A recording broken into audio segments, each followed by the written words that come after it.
12 ans séparent ces deux titres Batman. 200 numéros ont été publiés entre le premier Batman sorti chez Urban il y a maintenant 12 ans et celui qui vient de sortir. 52 numéros de Batman Renaissance, les Batman New 52, et 150 numéros de la série Batman Rebirth, plus évidemment tous les à côté qu'il a pu y avoir qui ont été publiés dans les pages de Batman Dark City, de Batman Joker War et de toutes les appellations qu'ont pu avoir ce titre depuis 12 ans. Il y a eu un relaunch aux États-Unis, Batman Rebirth, entre les deux époques, mais eh bien ces 200 numéros, un petit peu plus de 200 numéros, eh bien constituent une seule et même longue histoire, celle de Batman, qui s'inscrit bien entendu dans la durée. Le personnage existe depuis des dizaines d'années.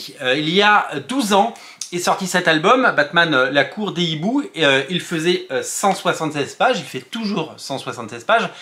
Énorme succès, des dizaines de milliers d'exemplaires vendus, le grand retour de Batman, le lancement d'Urban, beaucoup de moyens et surtout des artistes de renom, Jimmy Lee à la couverture, Greg Capullo au dessin, Scott Snyder qui n'était pas encore une superstar mais qui le devient grâce à La Cour des Hiboux, et ça coûtait 15 €.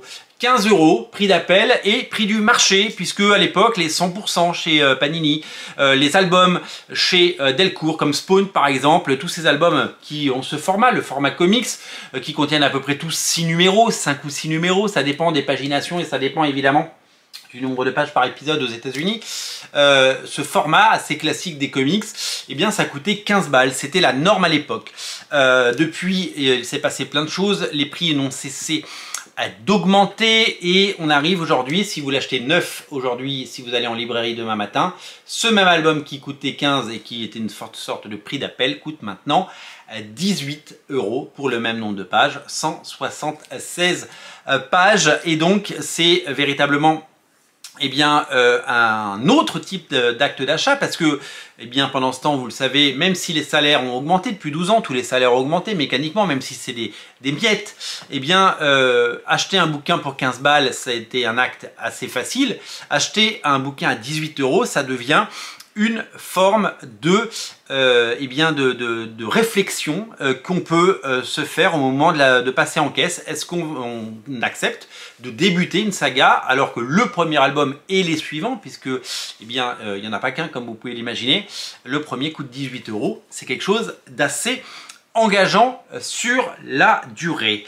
12 ans après sort Batman Dark City tome 5, c'est donc la suite de ce long fil de cette continuité. Batman Dark City tome 5 de Chip Zdarsky et Jorge Jiménez, lui coûte 22 €. Pourquoi ça m'a marqué ce 22 €? D'abord parce que je l'ai payé, je l'ai acheté avec mes sous. Vous savez qu'il m'arrive de recevoir des services de presse, je l'ai fait dans mes émissions en avant-première pour vous présenter certains albums. J'ai la chance de recevoir quelques-uns parce qu'il y a une très forte audience sur Radio Comics, 25 000 abonnés, quasiment plus de 8 millions de vues. Donc certains albums, eh bien je les reçois. Celui-là, je l'ai payé avec mes propres deniers, comme la majorité des titres Batman, puisque souvent les services de presse c'est sur des one-shots ou sur des tomes 1, mais c'est jamais sur des tomes 5. En tout cas, moi, je ne l'ai jamais reçu. Et donc, du coup, eh bien, on se retrouve avec un album qui coûte 22 €. Quand je suis passé en caisse, j'avais même pas fait gaffe. Je l'ai pris, je suis passé en caisse, j'ai pris que ça. D'habitude, j'achète toujours un autre comics où j'essaye quand je vais chez un libraire, d'être curieux et peut-être compléter des collections. Là, j'ai pris que celui-là parce que la veille, chez un autre libraire, j'avais acheté Ad Astra. Et donc, du coup, l'autre libraire n'avait pas de Batman Dark City puisqu'il n'en avait commandé qu'un et qu'il était réservé. Voilà, vous savez tout. Donc du coup, je me suis dit, je vais pas à chaque fois acheter deux albums.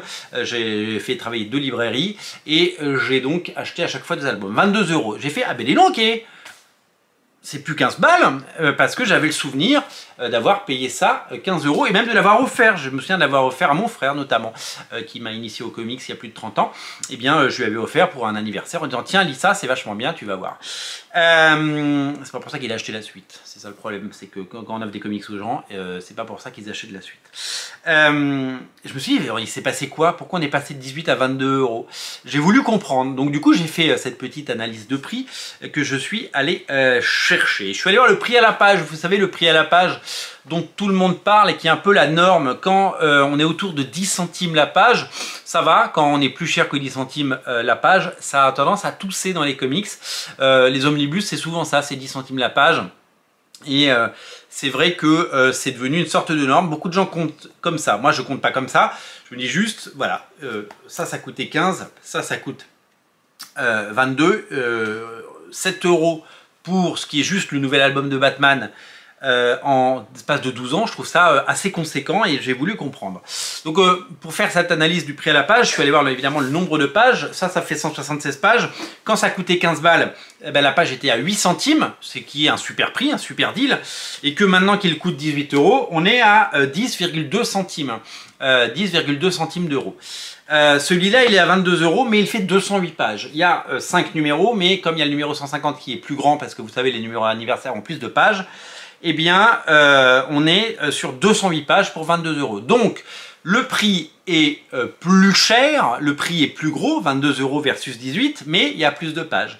Il y a 32 pages de plus. Le prix n'est pas, donc celui-là, le prix c'est 10,2 centimes par page. Là, nous sommes à 10,5. Donc, l'augmentation est contenue, mais c'est une augmentation. Et que si on fait la différence en 12 ans, et c'est normal, tout a augmenté, hein, votre litre de lait, votre baguette de pain, votre litre d'essence, tout a augmenté. Donc ça, on était à 8 centimes, on est passé à 10,5.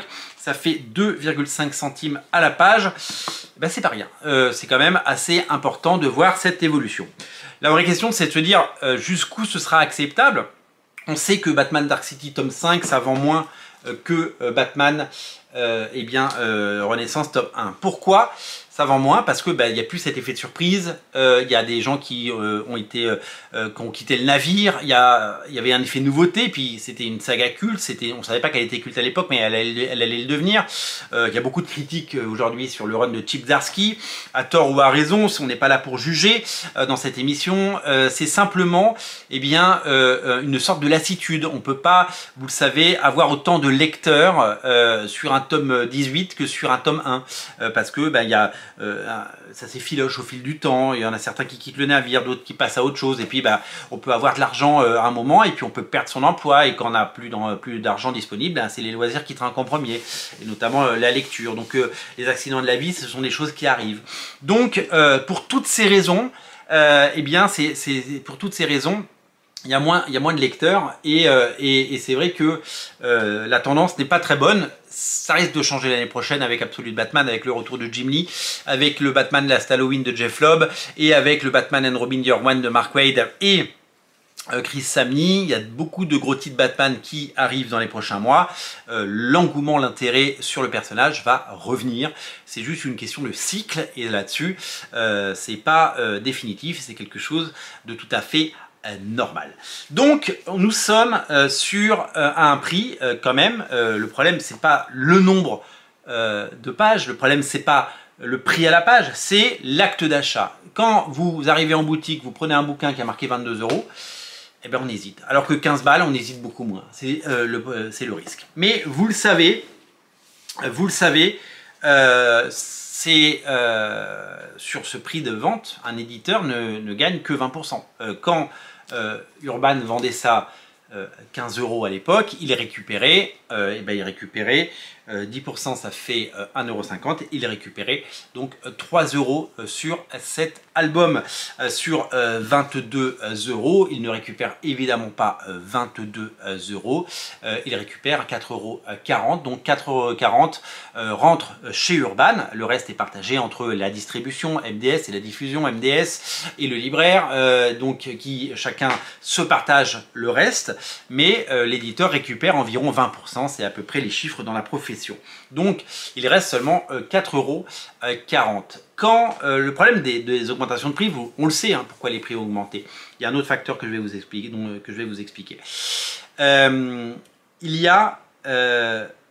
On sait pourquoi les prix ont augmenté. Tout a augmenté depuis les guerres, mécaniquement, hein, depuis le Covid même, qui est une sorte de guerre.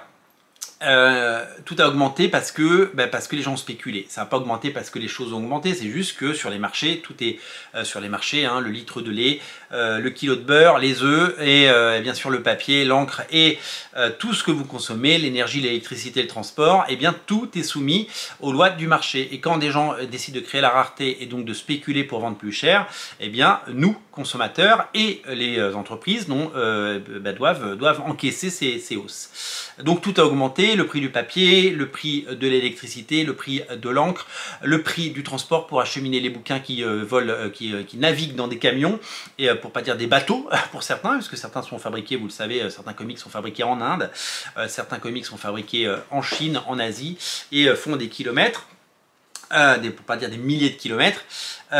Tout augmente, donc mécaniquement il faut augmenter. Et quand un éditeur qui ne récupère que 20% décide voilà, s'ils se disent que 3 € sur un bouquin, eh bien, ils ne peuvent plus tout payer.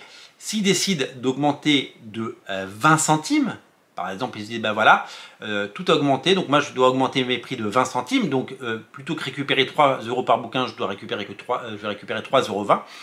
Et ben, mécaniquement, vu que tout le monde prend sa part, et ben, chaque fois ça fait 1 x 5. Et donc 20 centimes, pour l'éditeur, ça se transforme en 1 € sur le prix public. Donc quand Urban a besoin d'augmenter de 20 centimes, eh bien, le prix final augmente de 1 €. Et quand ils augmentent de 10 centimes, ça augmente de 50 centimes. Et s'ils doivent augmenter de 40 centimes, eh bien, ça fait augmenter de 2 €. Et c'est pour ça que les prix galopent aussi vite. C'est parce que l'éditeur ne récupère que 20% et que lui ne récupère que des miettes. Donc, et c'est lui qui doit payer l'impression, les droits à DC Comics, le traducteur, etc. etc. C'est pas le distributeur, c'est pas le libraire qui paye ça, c'est l'éditeur. Donc, il y a cette mécanique. L'autre chose qu'il faut savoir sur Batman, c'est que Batman, c'est la tête de gondole, c'est la locomotive, c'est le titre number one, vous le savez. Il y a eu beaucoup de sorties Batman ces dernières années. Je vous l'ai dit, il y a une forme de lassitude, mais ça va revenir. Et puis, il y a eu, c'est vraiment ce qui tire le marché. Vous voyez, il y a énormément de sorties aux États-Unis sur Batman. Il y a énormément de sorties en France sur Batman. Beaucoup moins sur Wonder Woman. Il n'y a plus de série Aquaman depuis plusieurs années. Il n'y a plus de série Justice League depuis des années parce que ces titres ont du mal à fidéliser un public sur la durée et ont un problème de notoriété ou de qualité ou de fait que il n'y a pas assez de lecteurs, que ce soit aux États-Unis ou en France. Donc Batman, il tire le marché vers le haut, il tire DC Comics vers le haut, il tire Urban vers le haut. Je sais que certains d'entre vous critiquent le fait qu'il y ait trop de Batman, mais Batman, ça permet de faire d'autres choses. Et là où Urban peut gagner de l'argent, c'est sur Batman. C'est là qu'ils peuvent gagner de l'argent. Évidemment qu'ils gagnent de l'argent sur Niles House on the Lake, qui est un formidable succès. Évidemment qu'ils gagnent de l'argent sur Layla Starr et sur les titres de la grande collection Urban qui cartonnent. Évidemment que quand il y a un titre qui sort du lot, eh bien tout le monde y gagne et c'est tant mieux. Batman, ça reste le numéro 1. Donc, il ne faut pas brader Batman. Batman, c'est ce qu'on appelle la vache à lait en termes marketing. C'est le titre qui va rapporter la trésorerie et l'argent nécessaire pour faire fonctionner la boîte, que ce soit d'ici aux États-Unis ou Urban en France. Donc, c'est important de ne pas brader Batman.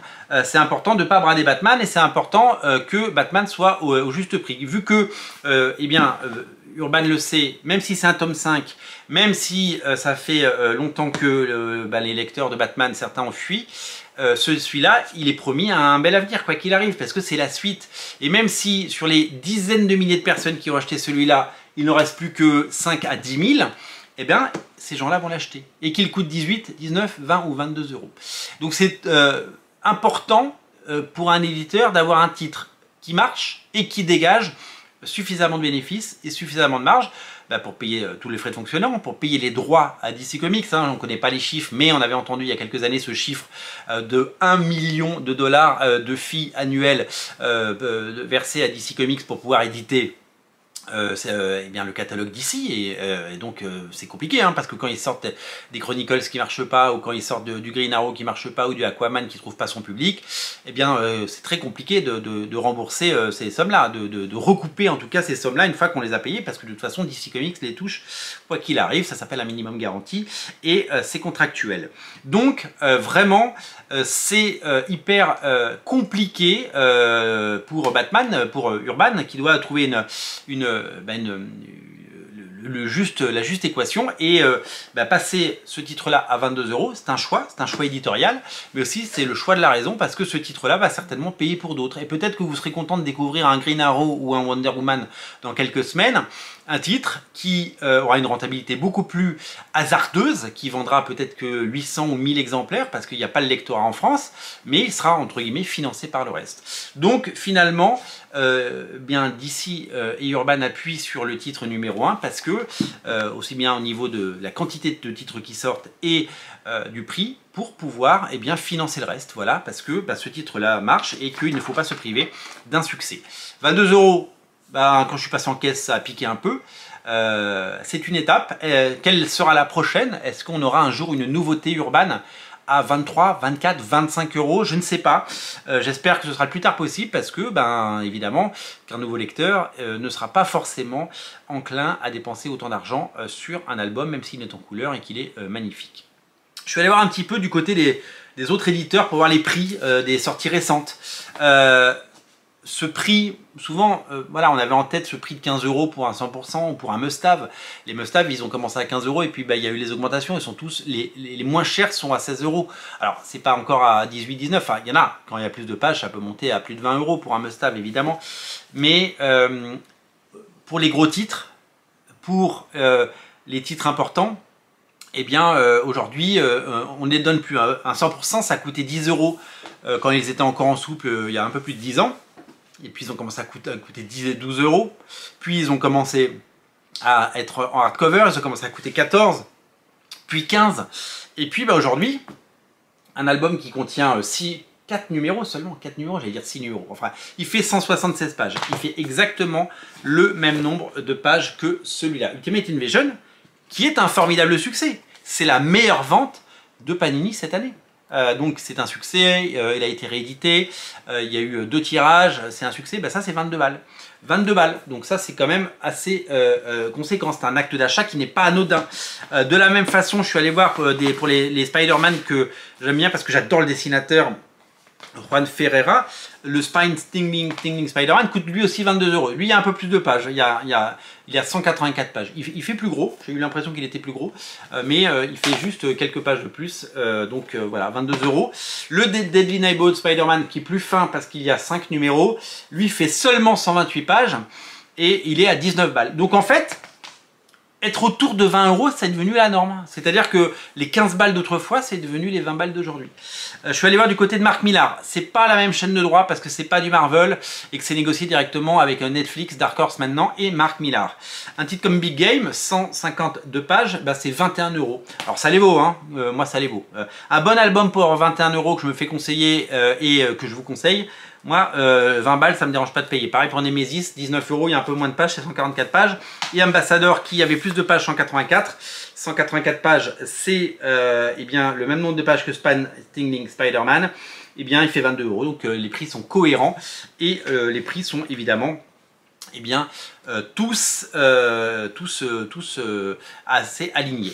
Donc il n'y a pas de variation énorme d'un éditeur à l'autre ou de choses hyper choquantes. C'est juste que les prix ont vachement augmenté. Les prix ont vachement augmenté. Avant c'était 15 balles, maintenant c'est 22. En sachant que c'était 12 balles il y a un peu plus de 10 ans. J'ai acheté, quand j'ai commencé à racheter des 100%, je les ai encore. J'ai notamment un Runaways par Humberto Ramos. Qu'est-ce que j'ai ils étaient souples avec des rabats et ça coûtait 10 balles. Donc évidemment qu'on n'aura jamais les prix d'il y a 10 ans ou 15 ans. Mais la question c'est toujours où est la limite, où est le plafond de verre, à quel moment ça va s'arrêter. Et c'est surtout de se dire, est-ce qu'on va accepter peut-être des futures augmentations. On espère qu'il y aura une forme de stabilité. Et puis les questions c'est combien coûtera Absolute Batman tome 1 quand il sortira? Est-ce que ce sera un album à 18 euros, 21 euros, 22 euros? Combien coûtera Batman Silence 2 de Jim Lee et Jeff Loeb? Nous le découvrirons bien assez tôt. Des véritables choix. Ces titres sont promis à de grands succès, bien sûr, en France. Mais il faut aussi que le prix soit assez démocratique et pour pouvoir évidemment contenter un grand nombre de personnes. Merci beaucoup d'être si nombreux à regarder ces émissions. Merci bien entendu à tout le monde et à tous ceux qui s'abonnent. Pour ne rater aucune émission, vous pouvez vous abonner, je vous invite à le faire. Radio Comics, c'est votre chaîne et s'il y a des émissions tous les jours, il y en a 3 par jour, c'est évidemment parce que vous les regardez et vous êtes le moteur, vous êtes l'essence même de ces émissions. Ce sont les vues qui font que je fais ces émissions et ces analyses. Merci à vous et je vous dis à très bientôt pour plein de nouvelles aventures. Salut!